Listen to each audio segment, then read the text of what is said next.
இப்போ மனிதர்களுக்கு ஏன் கண்ணீர் வருவதில்லை? சிரிக்கிறது இல்ல, பேச்சு வர்றதில்ல. இதுக்கு காரணமே மனிதர்கள் அழிவை விரும்புகிறார்கள். அழிவை நோக்கி போகிறார்கள். அதனால தான் அழிவை நேசிக்கிறார்கள். இவங்க வேலையில பாருங்க போரிடுறது, சண்டை போடுறது. நீ அப்ப இதெல்லாம் பண்ணா நீ மகிழ்ச்சியாவே இருக்க முடியாது. மகிழ்ச்சிங்கிறது என்ன தெரியுமா? சிரிச்சுக்கிட்டே இருக்கிறது இல்ல. அழுகுறதும் மகிழ்ச்சி தான். பொறாமைப்படுறது, பேசுறது, சிரிக்கிறது, அன்பு செலுத்துவது, பாசம், பாசம் காட்டுறது, பேசுவதே மகிழ்ச்சி தான். நீ பேசணும்னாலே உனக்கு அப்போ நீ உன்னுடைய நோக்கம் சரியாக இருக்க வேண்டும். அப்பொழுதுதான் நீ பேச முடியும், சிரிக்க முடியும், அழ முடியும். நீ அழிவை நோக்கி போற, அழிவுக்கான வழிகளை தேடுகிறாய், ஆபத்துகளை தேடி போற.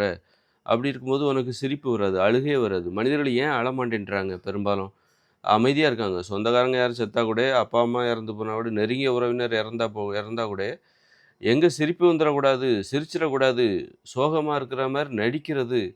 அப்புறம் அப்புறமா யாராவது 1, 2 பேருக்கு தான் அழுகைங்கிறது வருது. அந்த மாரி அழுகுறது குறைஞ்சு போச்சு. குறைவா தான் அழுகை வருது. அது சிலருக்கு அழுகையே சுத்தமா வர்றதில்ல. சிரிப்பும் வர்றதில்ல. பேச்சுமே வர்றதில்ல. காரணம் மனிதர்களுடைய நோக்கம் இருக்குல்ல, அது தப்பா இருக்கு. அழிவை விரும்புகிறார்கள். அழியணும்னு நெனைக்கிறாங்க. எல்லாருமே அழியணும்னு நெனைக்கும்போது, யாராவது ஒரு நெருங்கிய உறவினர் செத்தாங்கன்னா, உனக்கு எப்படி அழுகை வரும்? யாருமே மகிழ்ச்சியா இருந்துறக்கூடாது. அப்ப ஏன் நீ அழிவ விரும்புற? யாரும் நல்லா இருந்துறக்கூடாது. இந்த மனிதர்கள் அழியணும் அப்படின்னு நீ நெனைக்கிற. அப்படி இருக்கும்போது நீ எப்படி சிரிப்ப? எப்படி சிரிப்பு காட்டுவ? மத்தவங்க சிரிக்கணும்னு நீ எப்படி நெனைப்ப? அப்புறம் நீ எப்படி சிரிப்ப? நீயும் சிரிக்க மாட்ட, மத்தவங்களும் சிரிக்க மாட்ட. அப்படி அப்படி இருக்கும்போது ஏன் மனிதர்களுக்கு அழுகை வர மாட்டேங்குது? அப்படின்னா, நீ நெனைக்கிறதே உன்னுடைய நோக்கமே என்னவா இருக்கு? அழிவை விரும்புகிற நோக்கம் உனக்கு இருக்கு. அப்படி இருக்கும்போது நீ எப்படி உன் கண்ல எப்படி கண்ணீர் வரும்? யாராவது இறந்து போனாலோ, யாருடைய துன்பத்தை பார்த்தாலோ உனக்கு எப்படி கண்ணீர் வரும்? ஏன்னா, நீ விரும்புறதே அதானே. மத்தவங்க துன்பப்படணும்னு நீ விரும்புற. அதனால தானே உனக்கு கண்ணீரே வரமாட்டேங்குது. உனக்கு சிரிப்பு தான் வரும். மனசுக்குள்ள சிரிக்காம நடிக்கிற. மத்தபடி நீ அழல அப்படின்னா, அங்க என்னது? அங்க ஏதோ தப்பா இருக்குது. அழுகைக்கு எதிரா ஒரு நெருங்கிய உறவினரோ அல்லது ம உ உன் குடும்பத்தினரோ அவங்களுடைய துன்பத்த பார்த்து உனக்கு கண்ணீர் வரும். உன் துன்பத்த பார்த்தாலே உனக்கு கண்ணீர் வரமாட்டேங்குது. நீயே அழிவு நோக்கி போற. அத நினைச்சு உனக்கு பயம் இல்ல. உன் குடும்பத்தில யாராவது இறந்தாங்க, அல்லது குடும்ப உறவினர்கள் இறந்து போனாங்க, நெருங்கிய ஒரு நல்லா பழகுனவங்க இறந்து போனா கூட நீ அங்க அமைதியா இருக்கிற. அழமாட்டேன்ற. காரணம், உனக்கு நீ அதத்தான் விரும்புற. அழிவ தான் விரும்புற. அதனால தான் உனக்கு அழுகை வர மாட்டேங்குது. சிரிக்காம நடிச்சுக்கிட்டு இருக்கிற. அத பார்த்து சந்தோஷம் உன் முகத்தில தெரிஞ்சிடக்கூடாது. அது ஒரு நடிச்சுக்கிட்டு இருக்க. போய் அமைதியா நின்னுட்டு வந்துடுற. அதனால எதுக்கு இந்த மாரி அழிவை விரும்புகிறார்கள் மனிதர்கள் அப்டின்னா, இவர்கள் உண்ணுகிற உணவு அழிவை நோக்கி அழைத்துச் செல்வதாக இருக்கிறது. இந்த அரிசி, கேழ்வரகு, கோதுமை, மாமிசம், மீன், முட்டை, தயிர், மோர், பால், வெண்ணெய், நெய் ஊக்க மருந்து. இது சாப்பிடுறது உப்பு போட்டு சமைச்செல்லாம் சாப்பிடுறாங்கல்ல. இது ஊக்க மருந்து. டீ, காஃபி எல்லாமே ஊக்க மருந்து. அழிவை நோக்கி அழைத்துச் செல்வதற்கு அளவுக்கு அதிகமான வலிமை தேவை, தைரியம் தேவை. அந்த தைரியத்தையும், வலிமையும் தருகிற ஒரு ஊக்க மருந்து தான். நீ பச்சையா இருக்கிற வரைக்கும் தான் உணவு. அத நீ வேக வச்சுட்ட, சமைச்சுட்ட, உப்பு போட்டுட்ட அப்படின்னா, அது மருந்தாக, ஊக்க மருந்தாக மாறிவிடுகிறது. அளவுக்கு அதிகமான தைரியத்தையும், வலிமையும் தருகிற சண்டை போடுவதற்கு அளவுக்கு அதிகமான வலிமை தேவை. நேசிப்பதற்கு நமக்கு அளவுக்கு அதிகமான வலிமை தேவையில்ல. அளவான வலிமை போதும். நேசிப்பதற்கு காய்கறிகள், பழங்களை சாப்பிட்டாலே போதும். நம்ம உடம்ப மொதல்ல நாம நேசிக்கணும். நம்ம உடம்ப நேசிப்பதற்கு நமக்கு காய்கறிகள், பழங்கள், கீரைகள், கிழங்குகள், இலை, தழைகள், பயிர்கள், பருப்பு வகைகள், கடலைகள், காளான். இதுதான் நம்ம உடம்ப நேசிப்பதற்கு.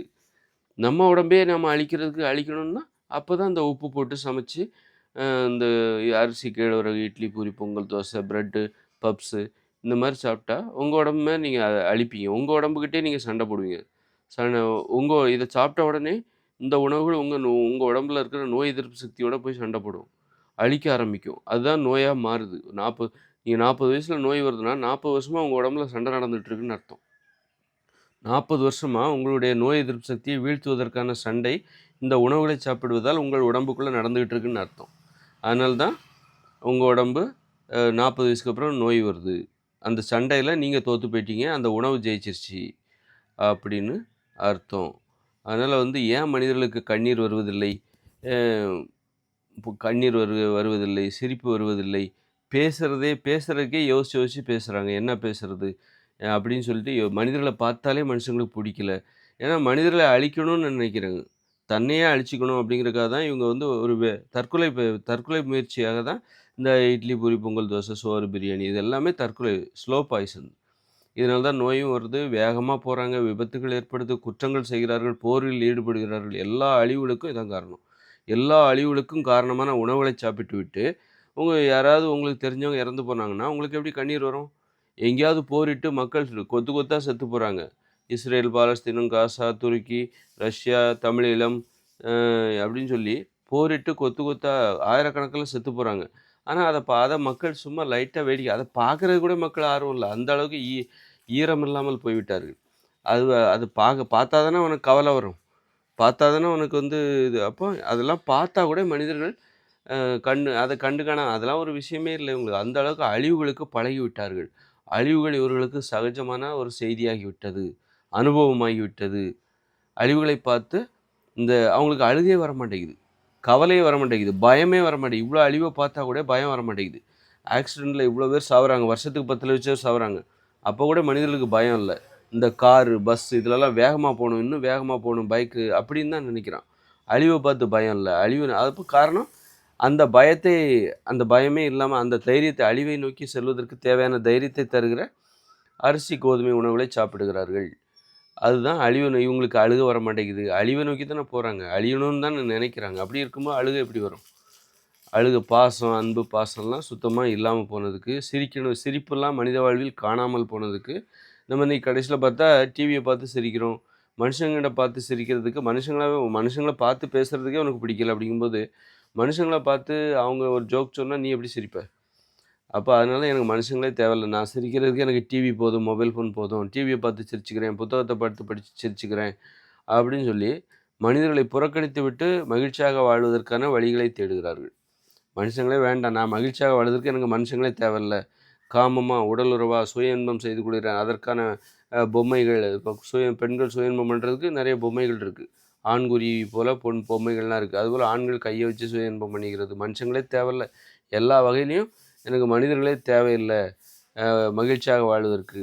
இயந்திரங்கள் போதும் அப்படின்னு சொல்லிட்டு அப்படி இருக்கிற மனிதர்களின் துன்பத்தை பார்த்தால் எப்படி அழுகை வரும், சிரிப்பு வரும். மனிதர்களே பார்க்க பிடிக்கலங்கும்போது, அப்போ நான் எனக்கு அழுகை வரலையே அவனுடைய துன்பத்தை அது அவசியமே இல்லை அப்படிங்கிற மாதிரி தான். அப்போது பார்த்துக்கோங்க. அப்போ அது காரணம் என்னது? இந்த உணவு தான். உணவை மாற்றிட்டா மனிதர்களுக்குள்ளே இருக்கிற அந்த மனிதத்தன்மை வெளியே வர ஆரம்பிச்சிடும். அழ ஆரம்பிச்சிருவாங்க, சிரிக்க ஆரம்பிச்சிருவாங்க, சந்தோஷமாக வாழ ஆரம்பிச்சிருவாங்க, பேச ஆரம்பிச்சிருவாங்க.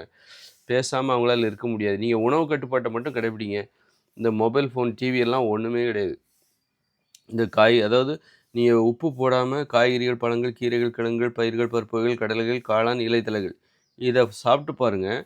சாப்பிட்டீங்கன்னா இந்த மொபைல் ஃபோனு, டிவி இது எல்லாமே ஒன்றுமே கிடையாது. இதெல்லாம் உங்களுக்கு சந்தோஷத்தை தரவே தராது. ஒரு வியப்பை தரவே தராது. இது எல்லாம் ஒரு வெற்று வெற்று கூப்பாடு தான் இது. இது ஒரு வெற்று கும்மாளம். இந்த டிவி, மொபைல் ஃபோன்லாம் இதுதான் நாங்கள் தான் உண்மையான இன்பத்தை தருவோம் இந்த மனிதர்களுக்கு அப்படின்னு சொல்லி இது ஒரு வெற்று கும்மாளம். இது வெற்று கூப்பாடு, கூச்சல். இது ஒன்றுமே கிடையாது. அப்போ நீங்கள் நம்ம தப்பான அழிவை ஏற்படுத்துகிற உணவுகளை சாப்பிடுவதால் தான் டிவி, மொபைல் ஃபோன்லாம் பார்க்குறோம், புத்தகம்லாம் படிக்கிறோம். டிவி, மொபைல் ஃபோன் பார்த்தா என்ன ஆகும்? அழிவு தான் வரும். கண்ணு கெட்டு போயிடும், தூக்கம் வராது. அதானே இப்போ நடந்துகிட்ருக்கு. புத்தகம் படித்தா என்ன ஆகும்? அழிவு தான் ஏற்படும். புத்தகம் படித்தவங்க தானே அணு உலைகளை கட்டமைக்கிறாங்க. அணு குண்டுகளை தயாரித்தவங்க புத்தகம் படித்து தானே தயாரிக்கிறாங்க. புத்தகம் படித்தனால தான் இன்றைக்கி உலகம் முழுக்க பல ஆயிரக்கணக்கில் அணுகுண்டுகள் இருக்குது உலகம் முழுக்க. இந்த பூமியை 100 முறை அழிப்பதற்கு தேவையான அணுகுண்டுகள் இந்த மனிதர்களிடம் இருக்கிறது. இது எப்படி கண்டுபிடிச்சாங்க? புத்தகத்தை படித்து தானே கண்டுபிடிச்சாங்க. ஏவுகணைகள், அப்புறம் விமானங்கள், குண்டு போடுற விமானங்கள் எதை பார்த்து கண்டுபிடிக்கிறாங்க? புத்தகத்தை படித்து. அதுக்கான உண்மைகள் புத்தகத்தில் தான் இருக்குது. அப்போ புத்தகத்தை படித்தாலும் சரி, எல்லாமே அழிவை நோக்கி போவதற்கு தான். அழிவை நோக்கி எப்படி பாதுகாப்பாக போகிறது? அழிவை எப்படி எதிர்கொள்வது? அழிவுகளில் எப்படி பயணிப்பது? ஆபத்துகளை நோக்கி எப்படி பயணிப்பது? அழிவுகளை பார்த்து பயப்படாமல் எப்படி முன்னேறி போவது? அதற்கான வழிகளை தான் புத்தகங்களில், பள்ளிக்கூடங்களில் அதான் சொல்லித்தராங்க. பள்ளிக்கூடங்களில் இருக்கிற கல்வி எது? அழிவுகளை நோக்கி செல்கிற இந்த தைரியம், அளவுக்கு அதிகமான தைரியம், அளவுக்கு அதிகமான வலிமையோடு அழிவுகளை நோக்கி செல்கிற இந்த உலகில் எப்படி நாம் பயணிப்பது, எப்படி வாழ்வது என்பதைத்தான் பள்ளிகளில் கற்றுத்தருகிறார்கள். நம்ம பாதுகாப்பாக வாழணும், ஒரு குடிசையில் வாழணும், இயற்கையோடு இணைஞ்சு நடந்து போகணும், தொழிற்சாலைகள் தேவையில்லை, மின்சாரம் தேவையில்லை, அப்படி ரொம்ப அன்பு, பாசம், கூட்டு குடும்பம், உறவுகள், நட்பு, காதல், காமம் அப்படின்னு ஒரு வாழ்க்கை வாழ்கிறோன்னு வச்சுக்கோங்க. அதுக்கு நமக்கு பள்ளிக்கூடம் தேவையில்லை. வாய்மொழி இலக்கியம், வாய்மொழி பேச்சு, உறவு முறை அதுதான் தேவை. அதனால் இந்த வீடியோ முடிச்சுக்கிறேன். இந்த வீடியோ பிடிச்சிருந்தால் லைக் பண்ணுங்கள், சப்ஸ்கிரைப் பண்ணுங்கள், ஷேர் பண்ணுங்கள். ரொம்ப நன்றி.